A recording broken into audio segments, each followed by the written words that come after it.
kids hate me? I'm dropping off my daughter at school, and as I'm giving her a pep talk, a little boy says, completely disgusted, "Hey, you sound like a man." The initial response I wanted to say was, "Screw you, you little gremlin, your dad smells like alcohol every morning." But instead I said, "Oh, well, I have a deep voice." This must be the season of me getting punked by kids. Coming from a galaxy near you, this is Brothers in Booze. And here are your hosts, Greg Washington and Doug Ziegler. Welcome to Brothers in Booze. What's up, Doug? Yeah, welcome. That's a good intro for our guest tonight. So yeah, man. Hey, so let's hop to it. What do you have in? What are you drinking right away? Let's start off there. Or do you have? Oh, what is that? Also brewing Oktoberfest. We're still working on those. Oh, you're still going through all those. You said you had a boatload of them. So yeah, we still do. Ooh, nice color. Everything you want out of an Oktoberfest.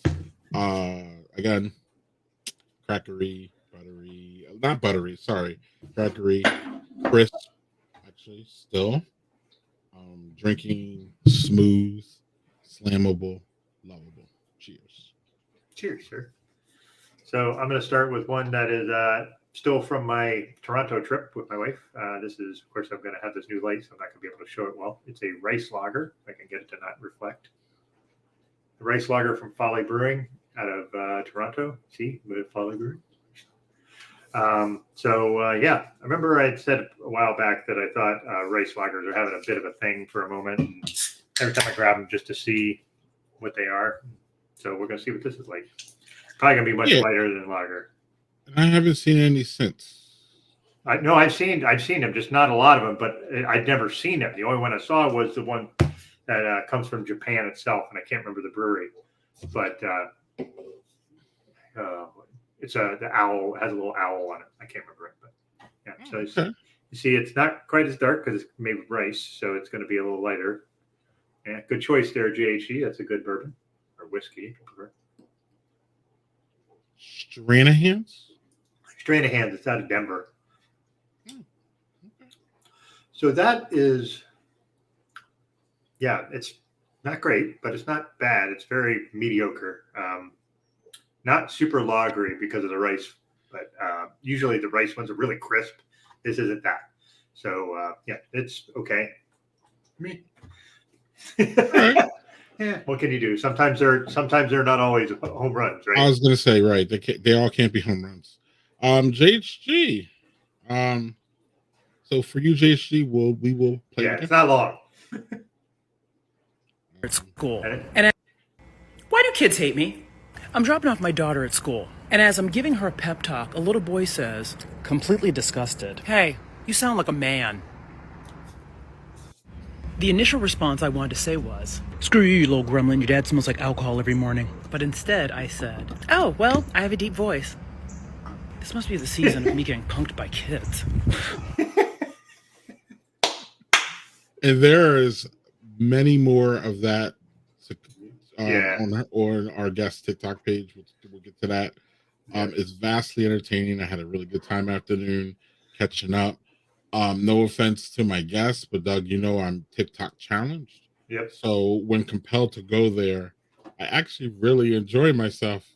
Yeah. Oh shit. Right. Yeah.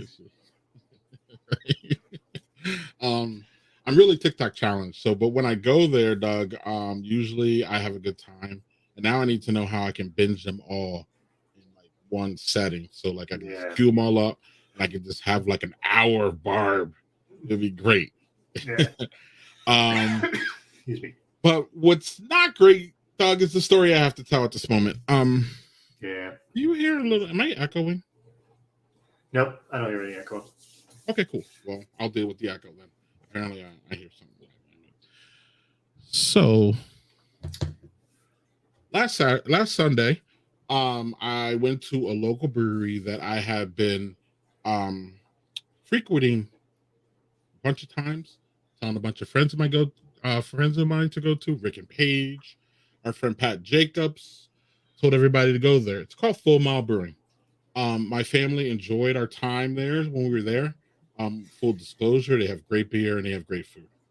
I am there with a friend of like over 30 years. I haven't seen him since the pandemic. He rolled in. He was at a wedding. He rolled in. So I figured Full Mile would be great for us to go to have some beers and just to, rekindle our friendship, find out what's up with him. He's gonna find out what's up with me, all that shit. All the good shit. All the good. We walk into Full Mile Brewing, get a table by ourselves over in a corner, no one around. We are COVID still kind of crazy about being close to people in indoor spaces. So we got our own place over in the side, had dinner. We're leaving dinner and we're walking out, and my family's in front and my friends are in the back leaving. And I hear cheering and a disturbance from the left when we were coming out, nowhere near where we were sitting. And I don't know, I just heard a cheering. People were cheering. Yay! There was no TVs, nothing. So I was like, what the hell's going on? I really didn't process it all at the time. But my friends apparently heard some shit. So we get out to the parking lot. Again, I haven't seen this guy and his girlfriend for a long ass time. We are long ass friends. So we were just kind of embraced in that time, Doug, where like you're leaving someone that you haven't seen in a while and you're just emotional about, being all that, So get in the car, go home, blah, blah, blah. Get a note early this week saying, how are y'all doing after that incident at Full Mile Brewing? What incident at Full Mile Brewing? He goes, well, don't you remember those people yelling at us when we were leaving? And I was like, no, what are you talking about? He's like, well, there were people cheering when we were leaving. And he said, great, you're leaving. Or there was a comment like, oh, this is excellent, they're finally leaving. And I was like, what? Because we had no interaction with them, Doug. Zero, none. Like there was no animosity, there was no conversation, there was nothing between us. So I just really, my friends for sure know that it was because my family is Black and they were cheering because we were leaving. And I was like, what? So then when I think about it, Doug, and I look back, I guess that's what was really going on. Now, the thing about Full Mile is like, there's a long corridor that comes in there. So like the cheering was going on, but my family was in the corridor. So we really couldn't see or hear those people, but my friends weren't. And they heard everything. And they're still pretty distraught about the whole thing. And I'm kind of distraught about the whole thing because I liked Full Mile Brewing. I think it's a good place. I thought it was a good place to go. I thought it was a safe place. As y'all know, I go out to many breweries, and most of the time I don't have my family with me. So it's really interesting when I do have my family with me. These are rare occasions, like on trips, and every once in a while we'll jump in. But with the pandemic, Doug, there's been no going out. So then, like, you know what I mean? It's just me dipping in the breweries and stuff. So I'm like, okay, well, I'm gonna call Full Mile Brewing and tell them. Call Full Mile Brewing, get the manager on immediately. And he's like, I tell him, I was like, look, this is what happened. I no longer feel safe in the brewery. But I'm not holding y'all accountable because again, you can't control what your patrons do. So he's like, was that patrons or was that my staff or what was it? And I was like, I really don't know because again, I was just coming out and I just saw faces. I didn't see like distinct faces, if that means. I just saw like a group of people. Yep. So, but my friends heard everything. There's no reason for them to lie. They are not liars. They are my friends. They are good people. So they heard all the commotion, and they were just still upset even a week later. So I told the man, and he was like, "Okay, well, I will talk to my staff, and we will." I don't know. He just said I was just going to talk to my staff. Basically, hung up the phone. Didn't take my name. Didn't want to follow up. Didn't offer any. He said, "I'm sorry." Or I think he said, "I'm sorry that this happened" or something. But that was really it. And so that's where we are. It was really disappointing as far as their response more than anything. I don't hold them accountable for, excuse my language, put the ears over the kids, fucking racist assholes. Okay. I'm not going to hold them accountable for that, but I will hold them accountable for their response. Mhm. So I told them 2 times that I do not feel safe bringing my family there. And this is kind of weird because this has really never happened to me. And it didn't seem like he really gave a shit. That's just my opinion. So I am not um recommending anyone ever go to Full Mob Ruin, especially if you're a minority, because they're not going to do anything or actually give a shit, from my opinion, about it. They didn't even take my number. They didn't want to talk to me further about it. Maybe he has my number and his caller ID. Still haven't got a call. I'm not expecting a call. I'm not really expecting anything from them. But I'm no longer going there, and I'm no longer telling people to go there. And I'm telling people that I told before that to go there, never to go there. So I just had to get that off my chest. And pretty much that's where I'm at with that. I am willing to have a conversation with Full Mile Brewing. I'm willing to try to mitigate the situation. But until then, I don't really care. And I'm no longer going there, and I'm no longer patronizing it. I'm no longer telling people to go. In fact, I'm going to tell people never to go there. They are entitled to run their business the shitty way they want to run it. Welcome to America. I'm entitled to speak my piece. I'm also entitled to never go there ever again. Yeah, and it's not like you don't have boatloads of other options around you, which is good. But the idea that they wouldn't even, it seemed almost like they didn't take the idea seriously, or it was just like, if their question was like, was it my staff or my patron? That's a good question to ask. But as soon as he found out that he didn't know if it was staff, he kind of was like, yeah, okay. Like that's what it sounded like to me, right? Is that the kind of gist you got from it? Okay. Yeah, and I actually said it twice. Like, he was kind of ready to get off the phone. And I was trying to give him the opportunity to say, "Hey, what's your number? Let's meet. Let's try to mitigate this, or let's try." You know what I mean? This is, unacceptable in my place. I don't know. None of these things were said. And as I talked about it on my space last night on Twitter, Thursday evenings at 8 p.m. Plugging that. But with Carla, and Carla said a great thing, which is like, customer service wise, that's just horrible across the board. It doesn't really matter whether it's a brewery or not. If someone has a complaint, you usually take their name and their number, and then, you know what I mean, you try to get the manager. I mean, again, I was talking, he said he was, I don't know who it was, but he said he was the owner. But even still, he didn't, it doesn't feel like he did any due diligence. It really doesn't feel like he gave a shit. So cool, we could play that game. Yep. Good either. Yeah. But I'm going to also let you know that I will be telling people about this, and I have a platform here. I don't know if he knew who I was. Well, he didn't, because he never asked. Right. Yeah. He clearly had no clue. So way to go, Right. jackass. What he doesn't know is that, like, I've told many people to go there because I thought it was a really safe space. I thought, full disclaimer, they have good food and good beer. So nothing can take that away. But bad business practices like this will ultimately lead to your doom. So I wish them no luck going forward, and bye, bitches. And that's how I feel. It's just shitty that my family was with me, and it's just funny because I never take them to breweries. This hasn't been really the reason why we don't go to breweries together. But when we do, it's just for dinner and I'm in and out. But like, if I do a brewery crawl, they're never involved. They drop me off, pick me up. My kids were young, obviously kids were young. So my kids at one point were really young. So I wouldn't want to, I didn't want to take them to breweries. And now that they are of age, 18 to 16, they don't want to go with me. Perfect. It's fine. Okay.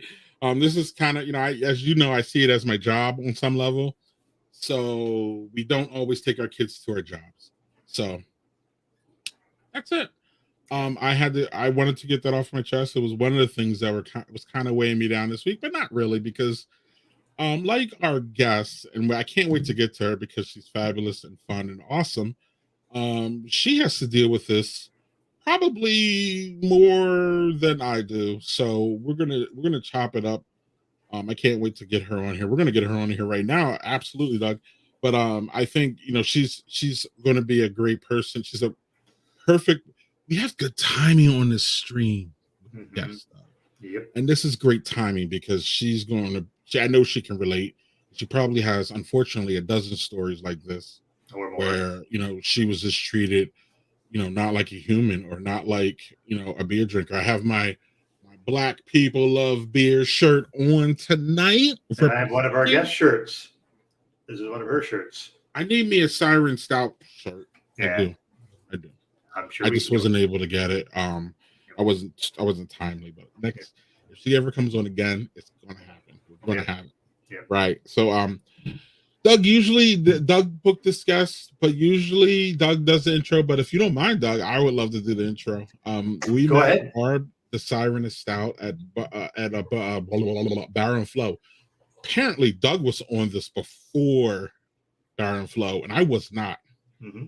Walk up Baron Flow, the first corridor of Baron Flow. She had a booth set up, right? It was her booth, right? Okay, cool. And she had this big, tall advertisement with her and just her aura on it. And it was just so catchy and so fucking awesome. I kept telling her, I was like, this is the most awesome thing ever. You have to come on our stream. I was just way over enthusiastic. And luckily you were there to calm me the hell down, Doug. That's exactly what happened. No lies, guys. Y'all know how I get when I get overly worked up. Yeah, I was like, yes, this lady's great. This is so, I was immersed in her aura and the way she had her booth set up. And it was just so much fun. Just hanging out with her the little time that we did. So without further ado, Doug and I are happy to present to you the Siren of Stout, Barb. Oh my God, I'm going to get her name wrong, Derek. All right, Greg. You should let Doug do it. Yeah, see, you should let me do it. Barb, the Siren of Stout. How are you doing? I'm good. Good to see you guys. Yeah, How you doing? Before we jump into who you are, what you do you have any comments on what I said to open this up? I will say this. I haven't had a ton of bad experiences pertaining directly to beer. All of my bad experiences are outside of beer. But honestly, beer is just a microcosm of America anyway. So when people say, "Oh, well, this industry is this and this is this," or whatever, it's not that it's how the United States is, and then it trickles down into these other little facets of wine and beer and bourbon and why they're racist or why there's a lot of microaggressions or why there's bigotry, because there's a lot of bigots out there. So yeah, but I've only had, I've had one experience, but it was a very weird sort of thing. Like, young people, and I'm just going to go into this since we're talking about it, and then we can go and talk about whatever you want. Yeah. But the one experience that stuck out in my head I felt uncomfortable, and I felt like nobody kind of went, we're not going to accept this, is I was at a brewery in Michigan, kind of out in the middle of nowhere. And I'm sitting at the bar.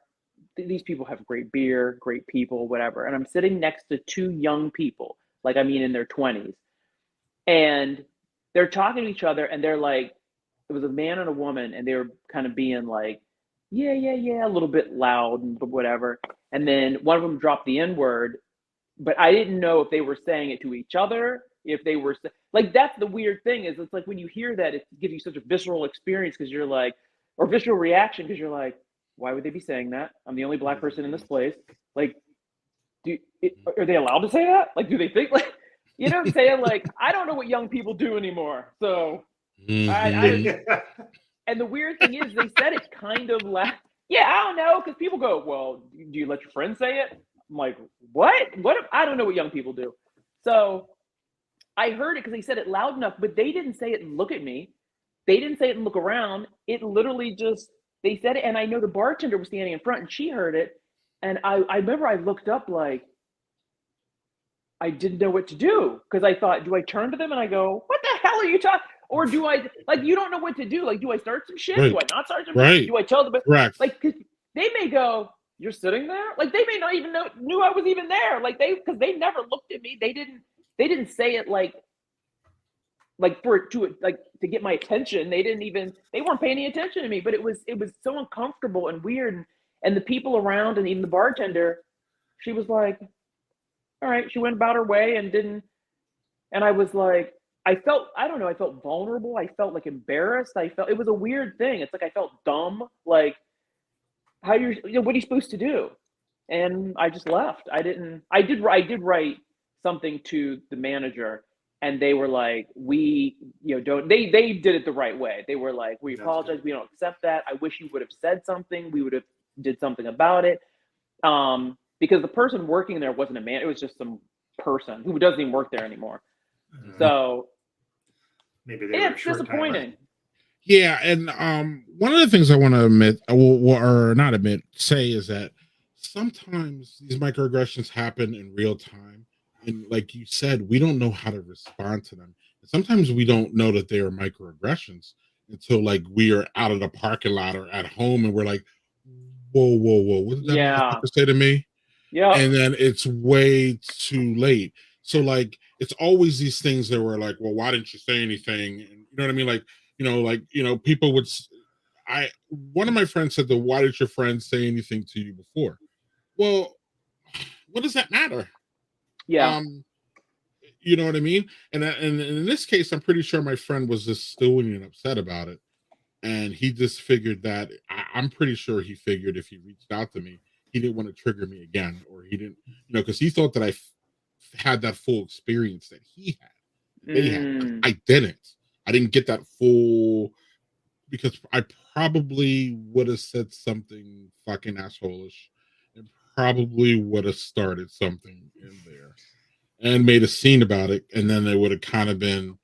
But at the same time, I'm not sure, and it's hard to really deal with these micro. I don't know if that was even a micro one. That was really out in your face. Yeah, that was just a macro. So yeah, that was a macro aggression. Yeah. Right. So yeah, this is tough. But Barb, who are you? What do you do? Hey, before we go into what Barb does and who she is, we should know what she has in her glass. Doug? What are you drinking? This is why we keep I am drinking a 20.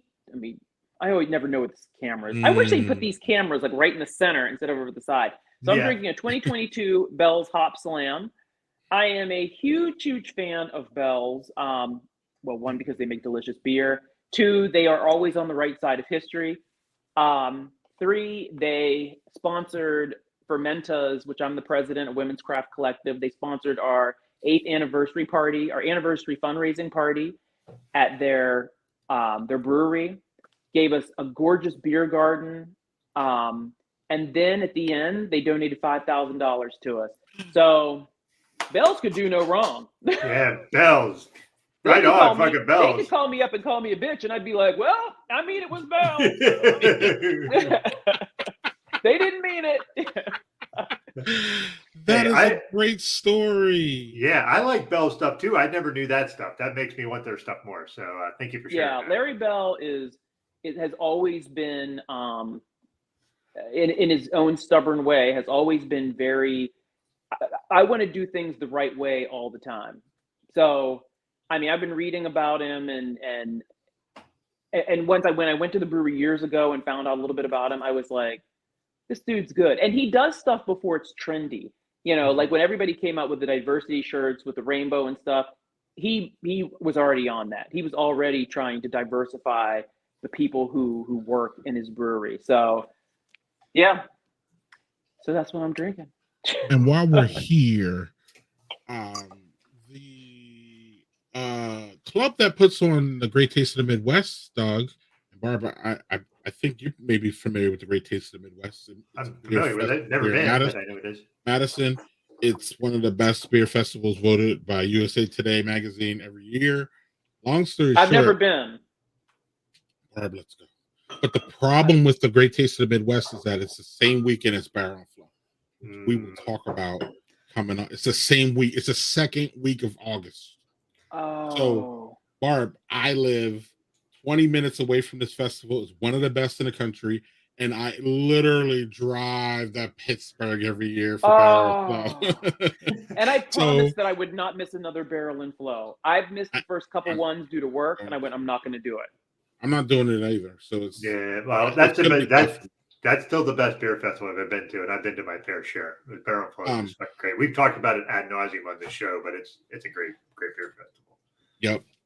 But long story short, I Larry thought you were supposed to Bell. introduce me, Doug. You're supposed to give me this long. Greg tried to introduce you. That was the problem. Well, Oh, Barb, who are you? What do you do? How about that? Let's go there. look, y'all just want to start over. From a galaxy near you, this is Brothers in Booze. I was like, what happened? Oh no! He was serious. He was really bad. I was kind of serious, but Yeah. we're not gonna go through that whole full mile mess again. But real quick though, Larry Bell, I know from him coming to this festival, and bringing bells to the festival and all that he is one of the most down to earth beer. I would call him a beer baron at this point because Yeah. he deserves that as far as like bringing bells up to what it was. And then ultimately we should talk about selling bells.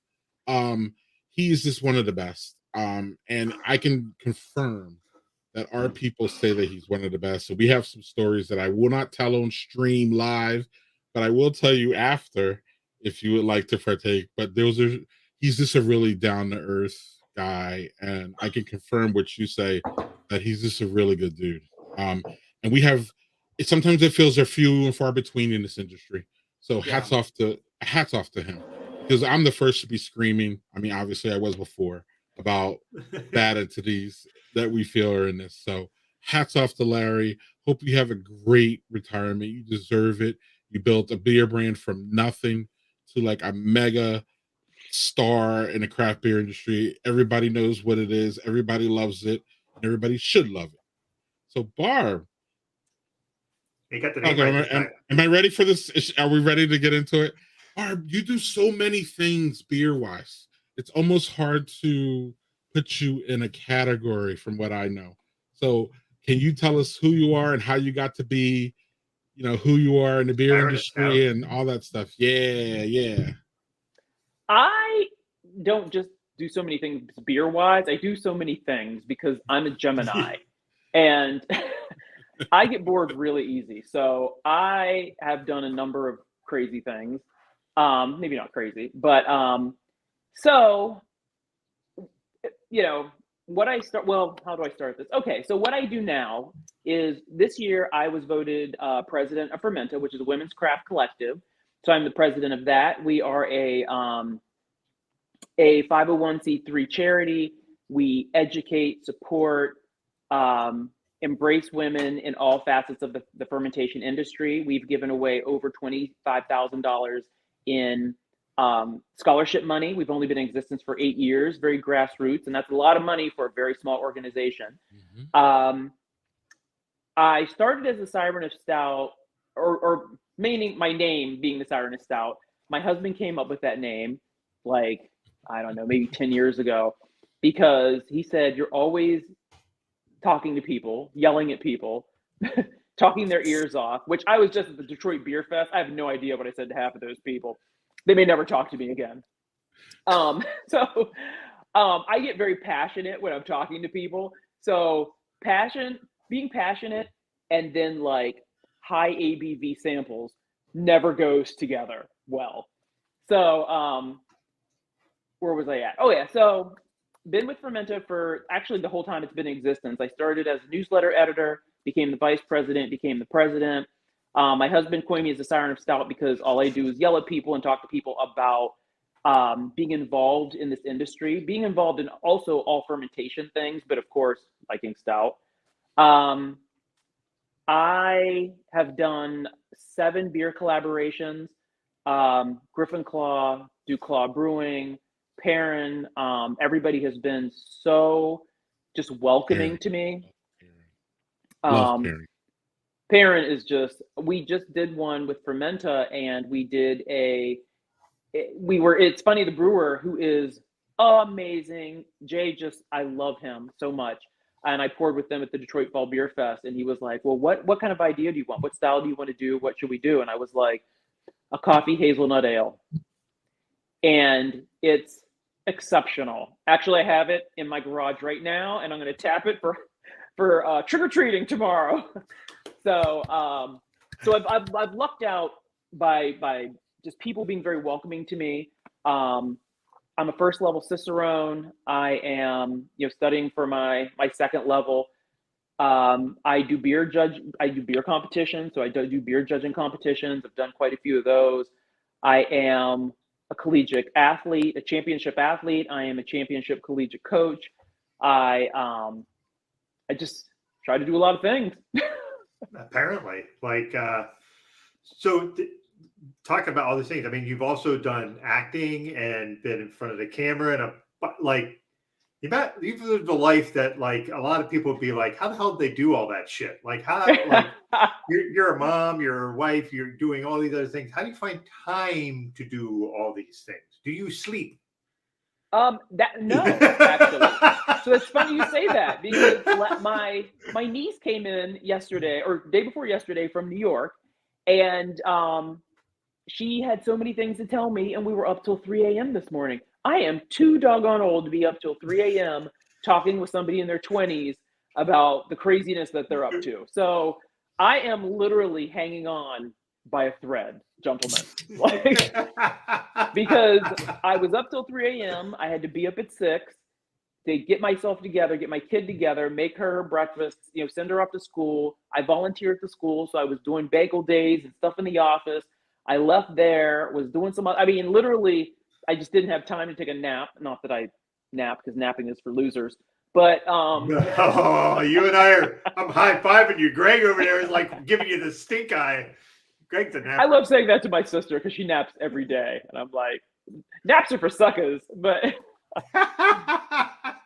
I can't nap. When it's daytime, for some reason, when it's I feel the problem is for me, it's more I have this need to be productive. What are you doing? What are you sitting still? It's like I can't binge watch stuff because I'm sitting there for an hour and I'm starting to get fidgety because I'm sitting still and I should be doing something. And a little type A in there, a little bit but I'm not type A at all. I'm very much not a type A person. I'm one of those people that as a kid, I was hammered in my brain. You should always be doing something.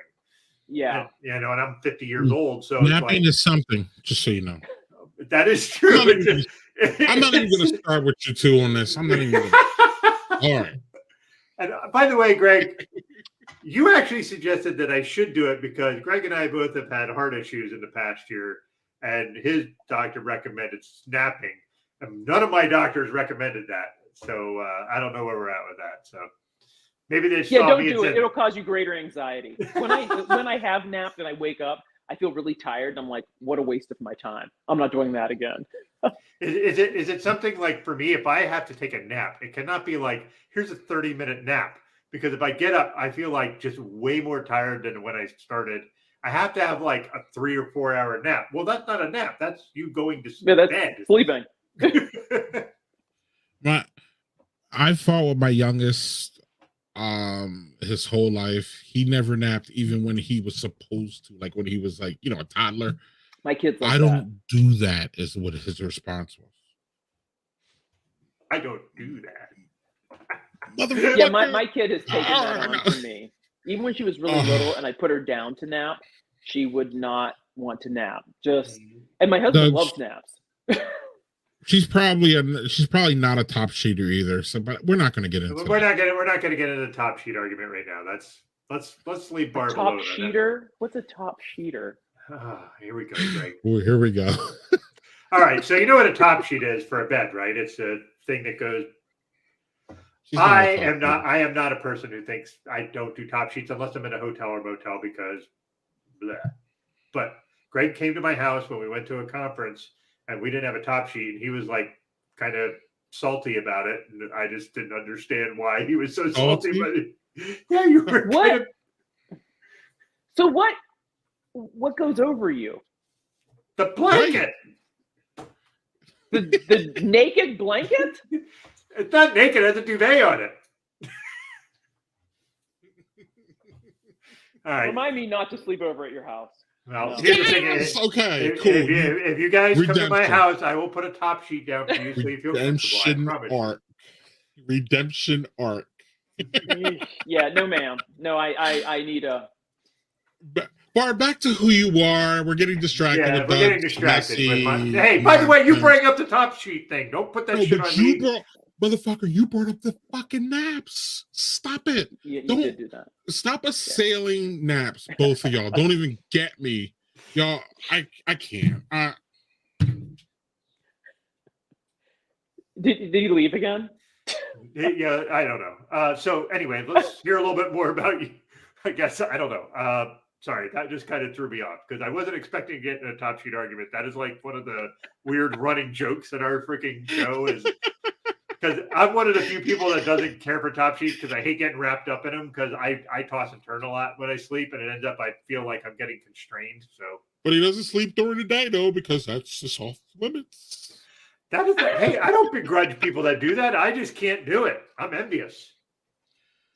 Daniel Fisher said, "Next up, gravy, avocados, etc." That's a whole. Yeah, these are other things we argue These about. are other normal Okay. things we go through. So, because I get blasted because I don't like avocados, and we have one guest say they didn't like gravy, and about everybody lost their mind. That was Lost like their pretty. damn minds. Right. I like both. Okay, good. All right. Well, See, moving redemption arc. Barb, you're all good. Doug, I don't know. I've always thought I had to replace Doug, so I don't know. We'll see. That's all right. Doug's ride or die. You can keep Doug. I am on or off. So, I already told you I'm a Gemini. So I'll come strong, and then next week you'll be like, "Where'd you go?" and never hear from me again. Right. Will Barb ever come back? I don't know. We're starting off real strong with this. She's definitely not going to nap, but if she does, it's with a top sheet. So I can work with. I can. You guys will come over, and then it'll just be a bed with a top sheet. There'll be no other shit on it. Here you go. You gotta lay on the mattress, but then cover it with a top sheet. Right. Y'all don't need a blanket. Right. And a little bowl of avocados next to the bed on the side table.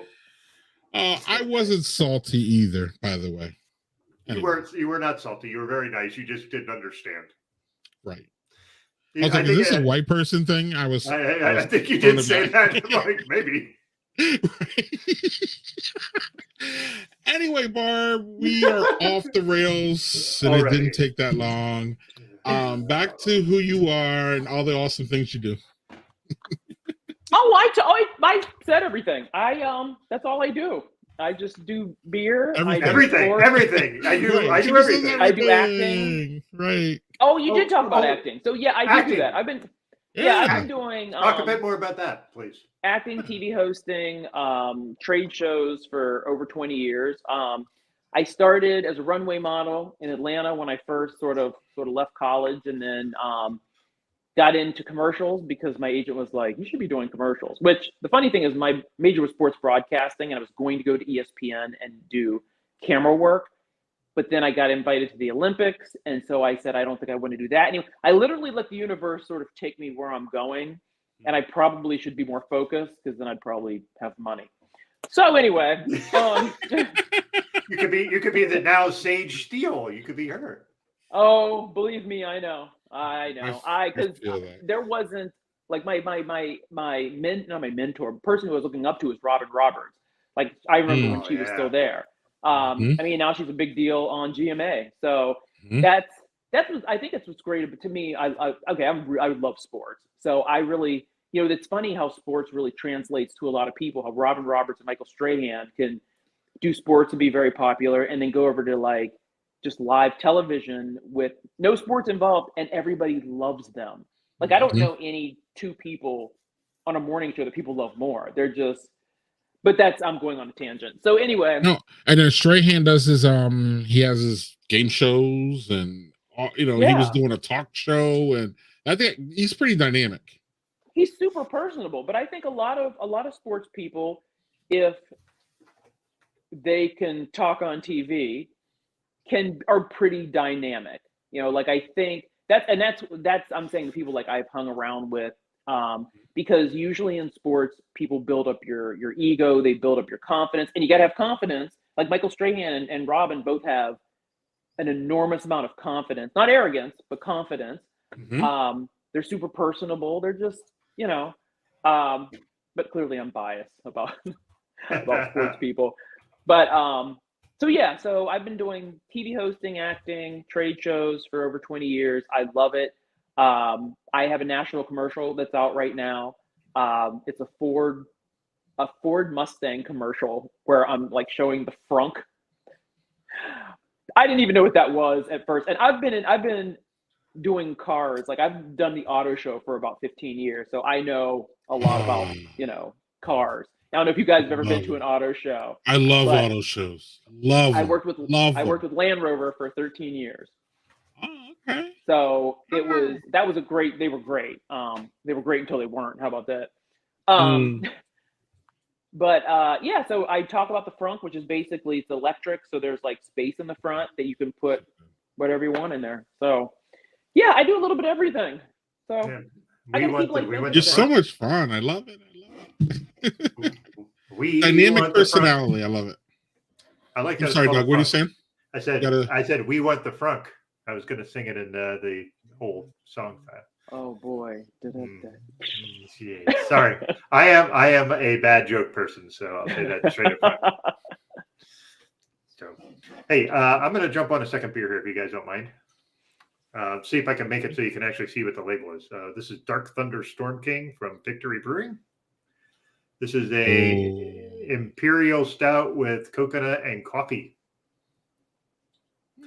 So pretty decent label. I mean, I'm a label hound. Barb, what do you think of beer labels and things? I will buy beer simply for their can art and label art. Is that something that you ascribe to, or is it? No, I've gone down that road, that bad road, and it's the bad road. I mean, because there's been where I've looked, especially when you're not familiar. You go out of town, because a lot of times when I travel and I stay at a place for a week or 2 weeks. You may not want to go to a bar every night, but you want to try the local beer. So you go to, a beer store and you don't really know anything about the beer versus just reading it and looking at the can. And so you see the can art, and sometimes whoever is in marketing, when they write this flowery, made with sexy Simcoe hops and double dry hop, and you're like, okay, I'll take this. Then you get to your hotel room and you open it, and it's like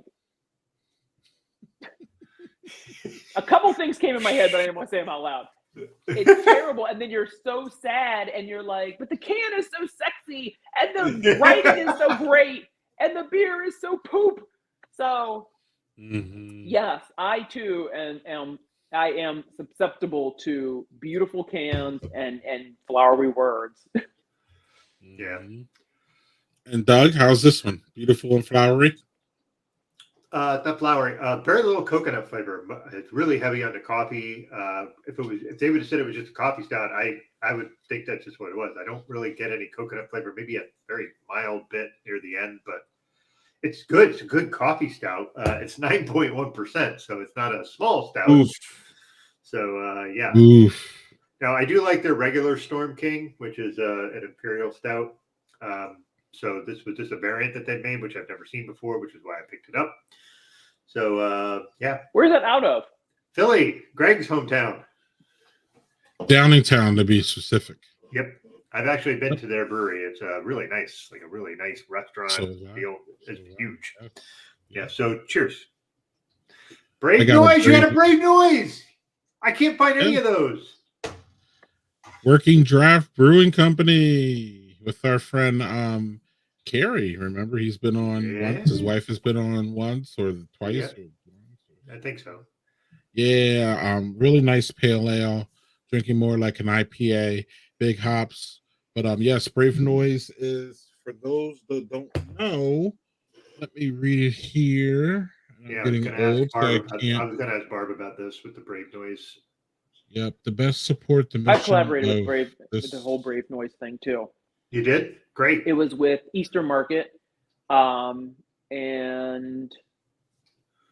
I can't remember who the brewer's name was. I'm looking right at her head. Claria Sudduth. She's one of the brewers at she's one of the women brewers at Eastern Market in Detroit. And they make, I don't know if you said you've been here, but you probably haven't been to Ferndale. Ferndale Project is a brewery that's associated with Eastern Market. They're owned by the same people, and they mostly make like IPAs. They're insane. But please go on. No. Since you brewed this, tell everybody about Brave Noise and what the charity is about. It'll be better coming out of your mouth than mine. Now, I'm going to be honest. It's so funny because I have read it and I've talked about it and I can't remember. So, you've also had 3 hours of sleep. You also have had 3 hours of sleep. I have been, when I picked up my kid this afternoon and the mothers were talking to me about, because we're planning a Halloween party and planning all this stuff, I was like, they were like, remember da-da-da-da? What? Remember what? And everyone's looking at me like I'm crazy. And I'm like, I literally have only had like 2 hours of sleep. And they're like, oh, never mind. We'll talk to you a different day. Right. The proceeds go to the Wisconsin Coalition Against Sexual Assault. So it's a sexual assault charity. I'm sure your proceeds went to some local Michigan place that services people who go through sexual assault. So I'm pretty sure that's. Yeah, I was wondering who exactly ours went to, which I do know, but I can't remember. Yeah, collaboration with a big goal: safe and discrimination-free beer industry. Brave Noise did come about like near the end of the Me Too movement. Yep. So it was kind of almost like Black is Beautiful, where that movement where there was a lot of stuff going on in the industry, and then Marcus was like, let me try to do something about it, and came up with Black is Beautiful, and people jumped on it. The rest is history. Amen. Yeah, I think this also came on the heels of the whole thing from Rap Magnet, where she was doing the whole things like sharing anonymously all these women who've dealt with sexual assault and harassment in the beer industry. And she and her partner opened up a brewery up in Maine. Yes. Wow. Yeah, up in Biddeford, which is literally right across the border into Maine as you go into the southern border. So our friend Carla has been there and said their beers are pretty good. Like, but this is they just opened. So, but they're doing like a lot of like Czech style beers because they actually went to Czechoslovakia to brew over there and everything. So, oh, cool. Yeah. So if you ever get up to Maine, it's called Sacred Profane Brewing. So, oh, I did just hear them. Are they the one that only has 2? Right now they only have 2 because they literally just opened. They only have a dark and a light, but that's how they're keeping it. I think somebody sent me something about that, and they were like, we got to do a road trip. They have a dark lager, and a light lager, but they serve those 2 like 20 different ways because they have a side pour. You guys have heard of the side pour? Yeah. So they have the side pour so they can serve it like, and I can't think of all the styles. I was even in a seminar to learn the styles, but like milk, which is like almost all foam, half foam, like that's kind of what it is. So you can, out of those 2 beers, you can make 20 different beers. Yeah. And I thought that is such a novel idea. And I heard the beers are pretty good. Yeah. Mm-hmm. Yeah, because when Carla went there, I think she only had the 2, and it was like a soft open, so it wasn't like they were doing their full complement of pours. So maybe that's something to go through because I would like to try it. Yeah, and she did used to brew at Notch, so which I've never had any of their beers, and I would have liked to, but I'm not even sure where Notch is out of. I'm gonna have to look again because I think that they're gonna keep the 2 for a while because like they were like basically when people are like, could I sample this, and this? They were like, we're taking that off the table. We got 2. Pick one. So, like Barb. Notch is in Massachusetts, according to Daniel. So, okay. You are uber, and I don't use that word a lot. You are uber fascinating on TikTok. How did that come about? How did you work that out? As far as was it just a natural thing? Like you found TikTok and you're just like, hey, this is my thing because you tell stories really, really good. We saw at the top, you tell these little stories really, really fast. And it's just really fun. Y'all gotta find her. Y'all will go down a rabbit hole, and it's vastly interesting. I'm not even done yet. I look up here because I have my second monitor. It's just your TikTok feed, and it's just me going through them. I even asked Doug. I was like, Doug, I need a way to queue all these up and just to have them play, and then I can just go through them all because I am a late arriver. Doug told me, again, it's not for lack of someone telling me. Doug told me back at Baron Flow, you gotta watch her TikToks. And I'm like, I hear TikTok and I just ultimately turn my brain turns off. I hear no top sheet, my brain turns off. I hear I hate avocados, my brain turns off. So Doug has a lot of you just turn off when you hear me talk. That's all. well, kind of, but I hear no napping, and so Doug has many trigger points for me that like makes me like shut down. So he has many trigger points that make me start up too. But you know, it's just a thing. But TikTok Barb is one of my things because I am I'm bad. I will go down a rabbit hole for hours, and TikTok's really good for that. Oh, right. So if you want to waste a couple hours of your day, that's a real fast way to do it. Oh, the really fast way to do it. Tell us about your TikTok journey, please. Okay, I felt the same way about TikTok that you felt. I was like, this is not for me. This is for kids, and it's ridiculous. So I was on Instagram, but I didn't do stories on Instagram. I just did, a little bit of beer education. And then I was like, I'm going to start making it fun and do kind of what everybody else does, where you mouth to memes or whatever, mouth to songs or whatever. But so how TikTok started me doing the stories was I was in Atlanta and I was hosting the International Science and Engineering Fair, where kids from all over the world come. It was extraordinary. I hope they ask me to do it again, and I would love to do more of that particular thing. It was empowering. It was just, I could go on a whole tangent about that. So anyway, I am talking to my sister, which is what I always do, especially when I'm traveling. So I'm talking to her and I'm standing on the street holding a garment bag, book bag on. So as I'm standing there, a guy pulls up and he's a white dude in a Lexus, a caramel colored Lexus. And he sticks his head out and he goes, "You want some head?" And I'm like, "Ed?" And he says it again, "You want some head?" And I go, "Ed?" And then he's like, "Oh," and he drives off. My sister goes, "What the hell is going on there?" She can hear the whole thing as he's like, "Hey, want some head?" And so not shy. I don't know what just happened here. Like, I'm literally dressed.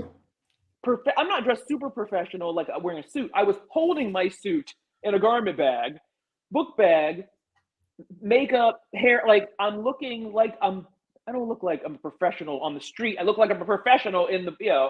So I'm like, I can't believe that happened. And she's howling and she goes, and she's always told me, "You have so many crazy stories. You need to write your memoirs." And I'm like, no one cares about my stories. They're not that funny. Only person who thinks I'm funny is you. So that was the night that Siren's story started, because she goes, please tell that story. And in the hotel room, I started it. Now, you're saying how I talk fast. I naturally talk very fast. So when I do auditions or anything like that, usually my agent's like, "Okay, slow down," because I usually, which makes kind of a good host, which I talk really fast. So basically, it's like TikTok was made for me because I'm telling ridiculous stories that are true. And I'm able to talk super fast because people have such short attention spans. So I don't have anybody going, "Could you slow down?" They like it. So it's symbiotic. we now have a relationship, TikTok and I. So, yeah. Mm-hmm. I almost can't believe that. I figured TikTok wouldn't like me. I figured, TikToks for like dancers and like 20-year-old chicks that show their hooters, which kind of Instagram is too. Yeah. But no, they like the stories, and the more self-depreciating, the better. Yeah. There's some that I'm not sure I want to mention on the show that I fucking lost my shit listening to you talk about them, just cracking the fuck up. So there's way more, because once I tell a story, then it makes me think of something else. I talk about one guy, then it makes me think of a different guy, like all the Bobs, Yeah. Mensch Bob and Spice Bob. It makes me think of Those, all Greg, of the, please watch the Bob ones. 'Cause I just watching them all. yeah. Like, Oh I just my watched them God. all. Yeah. Oh, do you have a follow-up? I don't want to. Yeah. Like I said, I stumbled upon you on TikTok because it just kind of came across my For You page because I started liking a few folks who were beer folks, and then all of a sudden you came up, and I was like, oh, cool. Here we have a BIPOC person talking about beer. Great. I want to, support that. And then I get into all your siren stories, and I am just like, okay, this shit is the fucking best. And when I tell you, Greg saw it when I said, like, my eyes got big when you walked in the room at the bottle share. I was like, holy shit, that's Siren Stout. And Greg's like, who? I'm like, trust me. And I was like, all right. And I actually had to get up the gumption to go talk to you there because I was like afraid I was good because I knew the only in I had was being like, hey, I know you from TikTok. It sound like such a goober doing it. And you were so gracious. It was the best. Like, you were just like, oh, thank you for talking to me. And I was like, all right, great. And I don't know, we talked for like 15 minutes there, I think. And then, it's a bottle share. There's a million people to talk to, but I got to meet your husband and your daughter, and we got to talk a bit about that. I got to talk to your husband about basketball, which made me very happy. And made him very happy. Yeah. So I missed all this. I just remember Doug saying we were literally in the middle of a conversation, Barb. I'm pretty sure, and he's like, "Oh, I gotta go bye." It was like whatever we were talking about. I can talk to you. I can talk to you anytime. Right. Exactly. He just dropped everything to talk to you. And then it was cool because then I got that same feeling when it was at Barrel Flow, and I walked up on your thing and I saw your whole presentation, and then that's when I got like really fanboyish about you. I was like, oh, he's like, I've been trying to tell you about her, and I'm like, I've been listening, but I couldn't. Once you see name to face and all that, then it's like, oh, this is what you were talking about. And then I did talk to your husband. It was just really cool experience. Barrel Flow. So I'm going to segue to that if y'all don't mind. Barb, tell everybody about Barrel Flow and what stood out to you about it, and why were you so compelled to get a booth yourself to tell your story? Well, I've been wanting to go to Barrel and Flow since the first time because I'm from that area originally. So I'm from Steubenville, Ohio, which is like 30 minutes south of Pittsburgh, Pennsylvania. So our biggest city is Pittsburgh. Like, not any place in Ohio. Pittsburgh is the closest. So that's where we would go up and hang out and shop and party and all of that stuff. And I always grew up thinking, I'm going to grow up and live in Pittsburgh. So when I heard about Barrel and Flow and it was a black beer fest, and I was like, this couldn't be more perfect. Like, everything about it's just awesome. And Doug, you're saying like you felt weird like coming up to me. I feel like that whole festival is for that. It is for walking up to people, because I know when I was going to go up to Lady Lager, I went, and literally she had an entourage, and I'm like, she's literally going to roll her eyes at me. And then I was like, I don't care. Like, kind of like my shirt, my previous shirt says, wherever you go, you belong. Yeah. I literally, I may think, I actually got that from my mother. She told me when I was 15, and that's a whole other story. So I like to, when I do presentations and talk to young people, especially when I was a coach, I like to tell everybody, it does not matter where you go or what you do. If you think in your head you belong there, you do. And it does not matter what people say to you, because they don't matter. So she told me that at 15, and there's not a place that I go that I don't feel that I don't belong there. I don't ever look at a door and go, I shouldn't go in there. I may pause and go, should I? And then I realized that I can do whatever I want and go wherever I want. So Barrel and Flow, I just felt it was like a homecoming, and I needed to go there. And I wish I could have went there the years before, but you know what? Things happen as they should. And I went there, and it was spectacular. I was able to, and I will say this, what I like about it is I was able to grow in the beer industry, in the black beer side, the black craft beer side, because when I first started, I didn't know a lot of black people in the industry.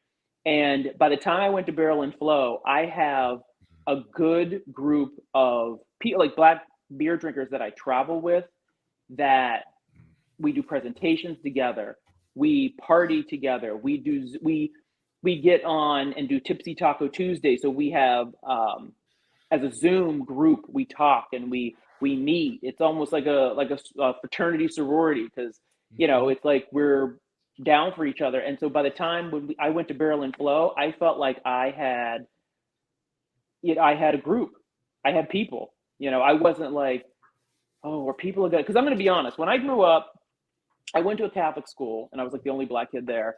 So when I finally went to college, I'd hear at the Catholic school, like I'd hear, oh, she thinks she's white, or she talks this way, and then the white people go, oh, she thinks she's, basically you're in the middle because no one likes you on either side. So by the time I went to college, I was like, I'm getting black friends, I'm pulling this all together. So you try to go from 0 to 100 and all that sort of stuff until you realize, you know what, I'm me and I'm going to do what I want to do. Like, there is no being black. There's no way to be it. My skin is black, so I'm black. So there we have it. However I act is acting black. So I felt really blessed to run into these women and men who were also educated and worldly, and they thought I was funny. Like, this group thinks I'm absolutely hilarious. You are. So you are. They're awesome. And so, but because of them, I went into Barrel and Flow, and I was like, I'm home, Mom, I'm home. Yes. So I just talked to anybody and everybody. There was not a minute that I was so exhausted when I left on Sunday, because I literally was talking from dud to dud, like Doug. It's like, as soon as somebody would leave, then somebody else would come up. As soon as somebody like you came up, then as soon as you would turn your head, somebody else would come up. And I was like, I love that. I love that energy. I was just living on that. So that's you just said so much. You just said so much that I connect to. Yeah, there was just something to that festival that, like, and listen, I've talked about this a couple times with other guests, is, I'm going there. For me, I was going there. Listen, I'm just here because I want to support the whole thing. And I want to, I want to drink what everybody makes. I want to taste what everybody comes out with. And it's some of the most creative beer stuff I've seen. Yeah. And that just some of the shit that there's some great people were stuff coming up with. And it was just, did you taste that dude with the high ABV? It was high ABV life. Yeah, that's Brickterranean Beer Hut from Atlanta. Yeah, I had their Braggot, which was 21%, and then that wasn't. They had a red IPA that was like 25, and I was like, he's just going around making stuff that's gonna kill you. I was like, you want some more? I went, no, sir. Yeah, one is good. I still have to walk around the rest of the day. Yeah, I want to live. How about that? Yeah, there's just such a community bit to it that I have never experienced at a beer festival. Like, there's like a weird thing at most beer festivals where, like, the brewers, you can talk to them, but there's kind of almost like an aloof barrier a little bit. Whereas at that festival, you can talk to any goddamn person there, and they want to talk to you. I want to talk to you about beer. Hey, let's talk about this, and just there was never a moment like listen, there was all kinds of folks there. It was not just black folks. It was all kinds of people. And nobody felt like they were not part of the group. Like, that's you don't see that.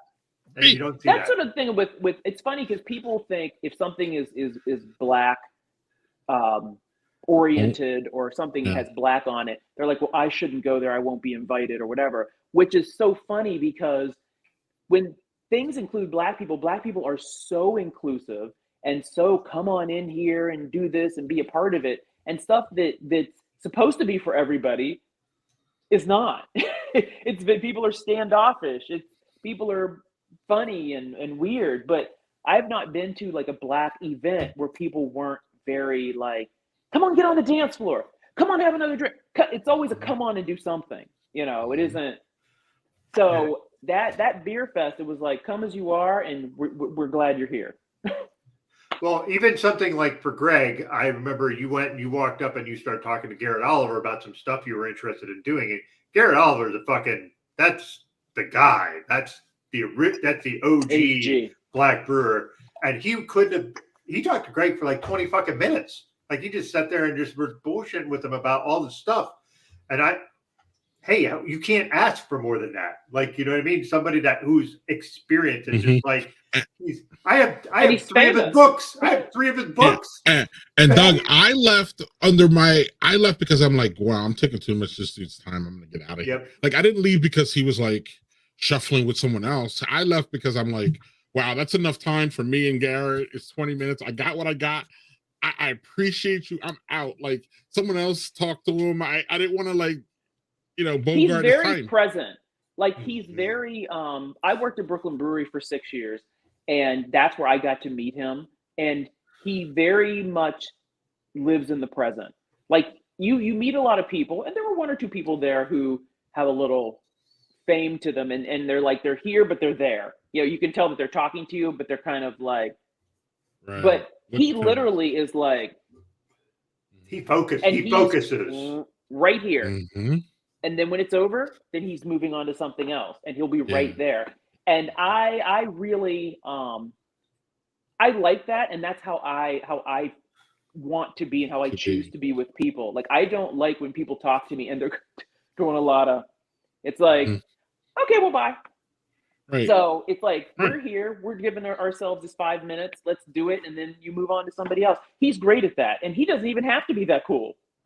No. People would excuse him if he wasn't cool, honestly. You'd be like, holy shit. Like, you know who else is somewhat like that, but in a kind of a different way is Teo from, or Teo? I'm not sure, not Hunter Teo. From Teo. But he's there, when he talks to you, he's a fucking electric. Like, just completely different. Like, you just feel the energy coming off that guy, but you are in his world right there. When he's talking to you, you are all in. And it was funny because he comes from an entertainment background, and him and I were talking, and we were both sort of getting the energy off each other. At one point, somebody started filming us talking because we were both like, yeah. Like, we were both being ridiculously big and overly, grandiose. And, he's doing he's a little bit better because his voice, the way he has like a raspy voice, is just more like loud. And so it was kind of funny, but I didn't realize, like, we're talking, like, that's why he's great at voiceovers. He's a great voice. But we're talking and we're kind of going back and forth and we're going to start a new show. It's going to be Morning Brew, because he knows I'm a TV host. He's in the business. And what snapped me out of us doing this is people started coming around us and standing, and people started filming us. And I was like, what do we do? We were just kind of talking to each other and being ridiculous. You know what I'm saying? Like, ribbing off each other. And it's like, I wonder where I'll see that next. Right. So when is the T.O. Barb show? Let's go. Yeah. That's what's funny is Chris, who is, he lives in the Netherlands, and he travels back and forth, and he's part of our black beer group. He was the one that was like, when's the Morning Brew? When's the T.O. and Barb show? And then, of course, T.O. starts going, oh, yeah. Right. So I was like, Doug, I said, produce 2024, that's our show. Yeah, we could do this on Daddy Porter Network. Y'all just need to call me. Let's do this. Hey, then we can have T.O.'s wife doing the side eye as he does all this. Because that woman exudes a regalness to her that I have not seen in person ever. Oh, that's just, they're not dating. Okay, Yeah. I thought they were they dated at one point, Doug, but they are just partners. Oh, okay. Yeah. So I thought they were partners in real life. Sorry, my bad. Yeah. So no, they're cool. Regardless, she has a presence to her that is like a different thing than he is. But she exudes confidence. That's because she's a badass.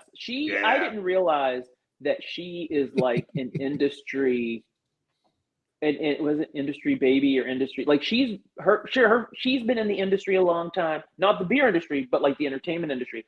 Her parents have been in the industry, so she is serious. She has that aura. She has that aura. Yeah, she's legit. I think she's really good friends with Ashanti. Like she's not about the bullshit. It's really clear. She's not about the bullshit.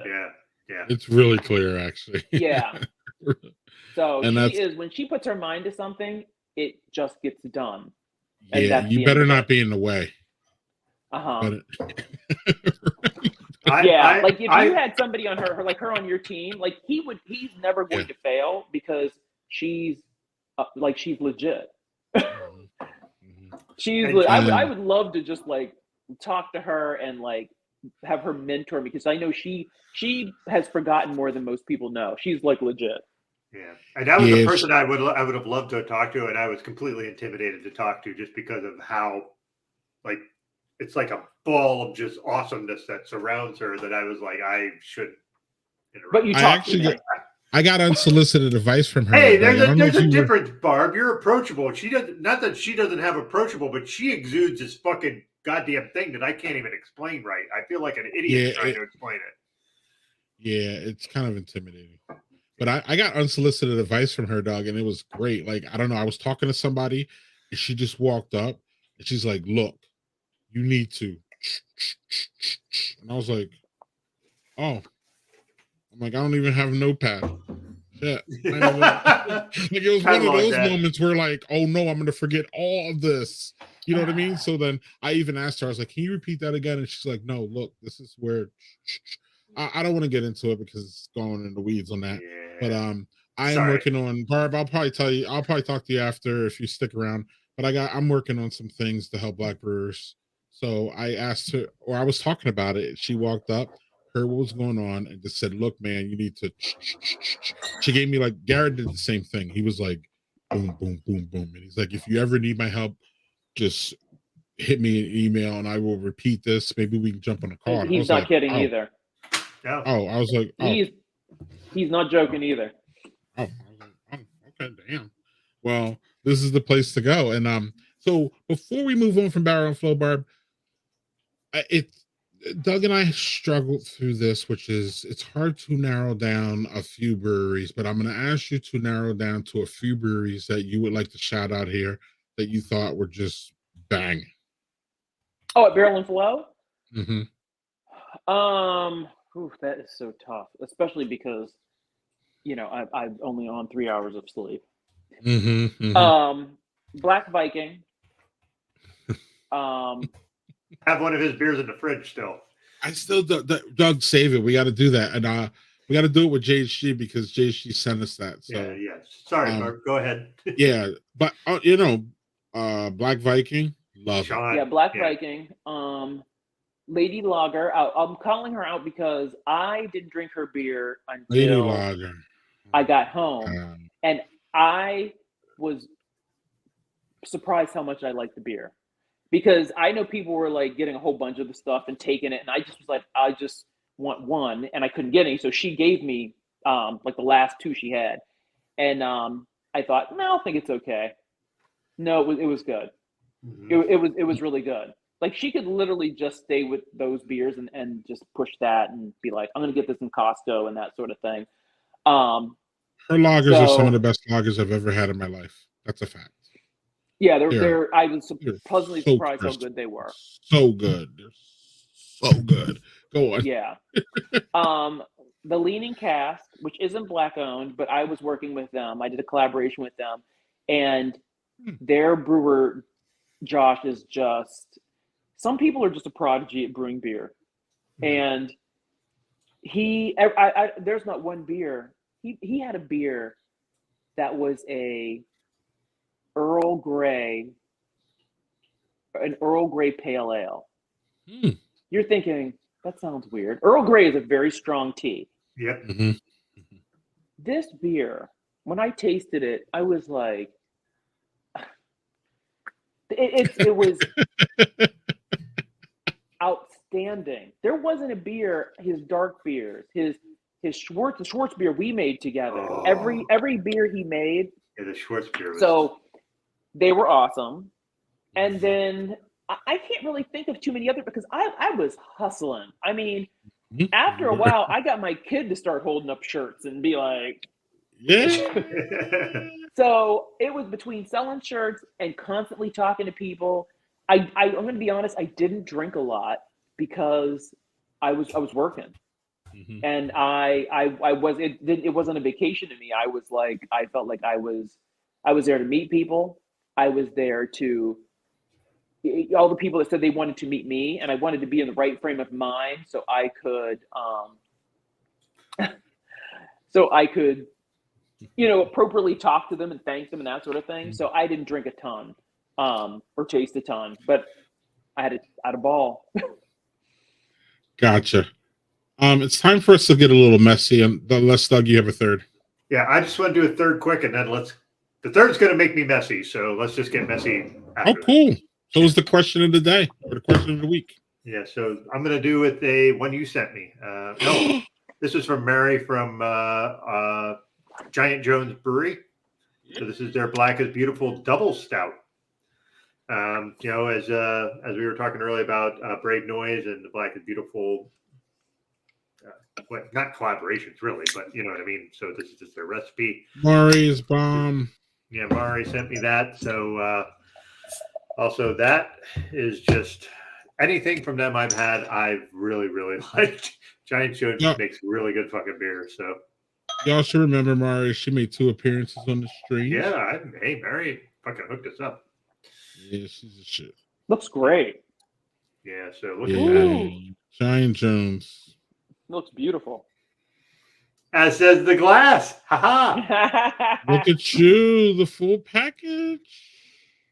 Oh man, that smells not even super roasty. It actually smells a little sweet and roasty all at the same time, which is we'll see. Not scheduled, Daniel. I would say in the spring though. Yeah, probably. Oh man. That's good. You can feel on your toes. Woo! So it doesn't have what the ABV is on this, though. Usually they mark that on the bottle, so I'm not sure what I'm getting myself into here. But you don't need to know. Apparently, it's Giant Jones, so it's giant. Yeah. So and they make.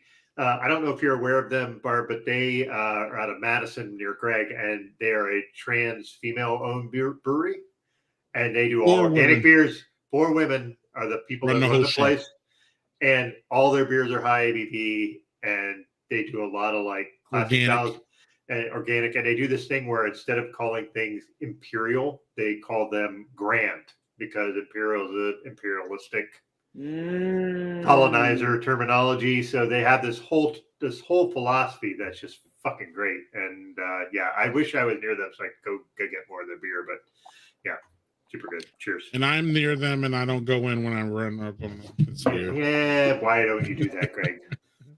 I'm Greg. I'm going to be weird. All right, so here we go. All right, Barb, are you ready? We're going to get messy, as if we haven't been messy a little bit already. Welcome to our new segment, Barb. Yeah, you're going to get to be the first guest to do this segment, so enjoy. It's called the question of the week. The question of the week. We need a better voice of the week, which is a timely question. Hopefully, it's something that is going on right now, and this is going on right now. This is the perfect question of the week, Doug, I believe. I'm interested in what both y'all are going to say. Here we go. And please, in the comments, y'all answer. Yeah. Let's dig into this one. The question of the week is, what will be your response to Elon buying Twitter? And look at that face, Barb.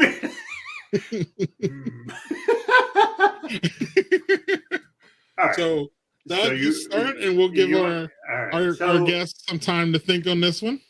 I don't even need time to think. Okay, you go. Okay, well then you go. I don't care. Yeah. Oh, okay. Yeah. I am saying that because I don't do anything on Twitter. I don't like, how you were feeling about TikTok. Mm-hmm. Sorry, I'm getting cold. I'm getting hot. I'm like, when I started drinking this, I got really hot, and then all of a sudden I got really cold. So I put myself. We've had wardrobe changes on this stream before. I haven't.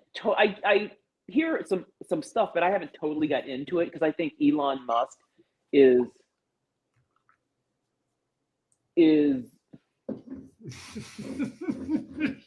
I'm trying to think of the right word of somebody who's kind of like, who uses the system, is kind of like a grifter, is kind of like, but smart, but is like, you know, like,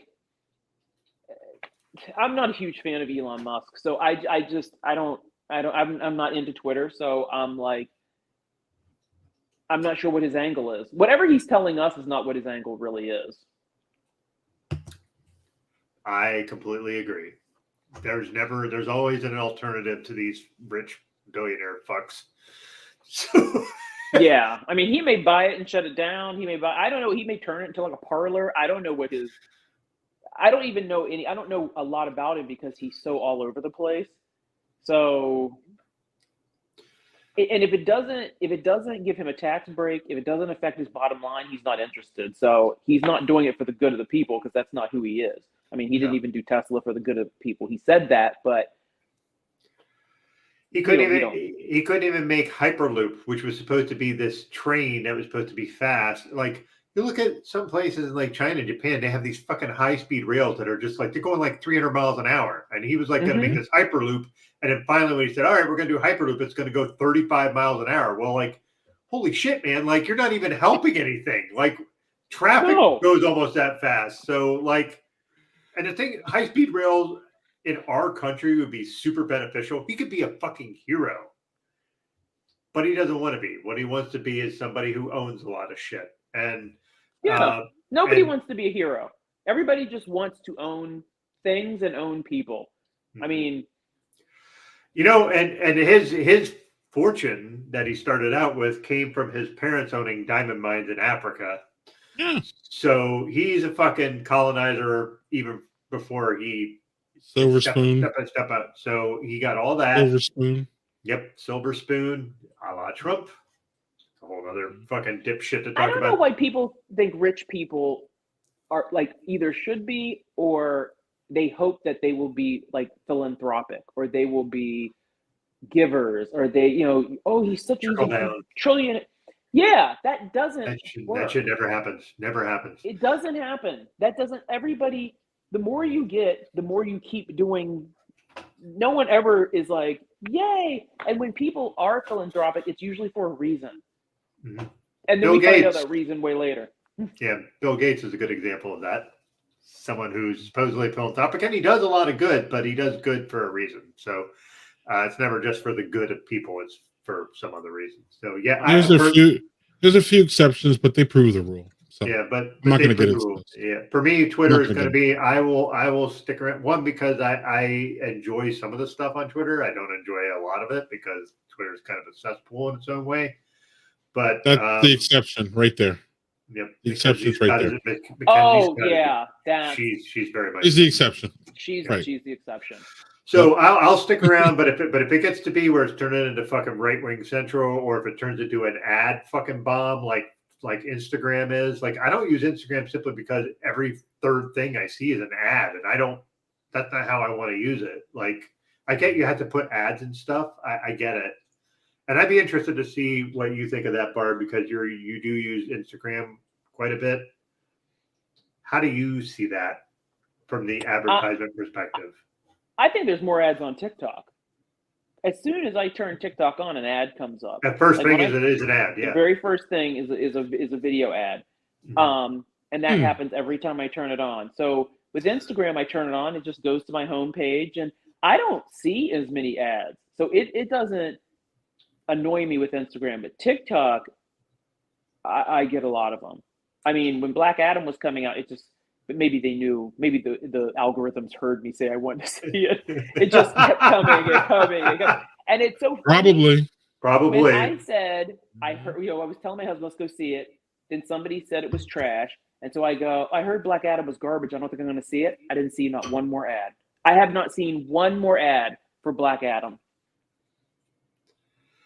Huh. I still do want to see it, but I haven't seen one ad. So yeah, I think TikTok's worse. I think Instagram is and then ads don't bother me. You got to think, I'm in entertainment. I like commercials. One of them may be mine. So that's fair. I'm not. That's the better. Yeah. So let me answer the question so we can move on from Elon. I'm not sure, Doug, is the answer to my question.